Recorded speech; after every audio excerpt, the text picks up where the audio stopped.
संदीपान भुमरे मनोज जरांगेंच्या भेटीला पोहोचले। थेट जाऊया। मनोज जरांगे पाटील यांचा उपोषणाचा आजचा खरं तर आज चौथा दिवस आहे।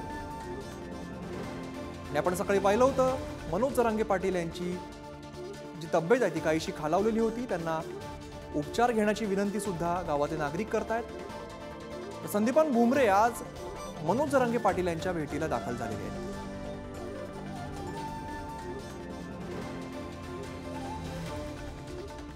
आपण दृश्यांमध्ये बघतोय संदीपान भुमरे हे अंतरवाली सराटीमध्ये पोहोचलेले आहेत आणि मनोज जरांगे पाटील यांची भेट घेत आहेत।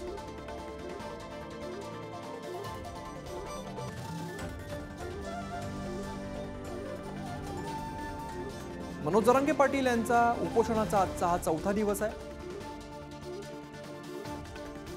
चौथ्या दिवशी त्यांची प्रकृती काहीशी खालावलेली होती।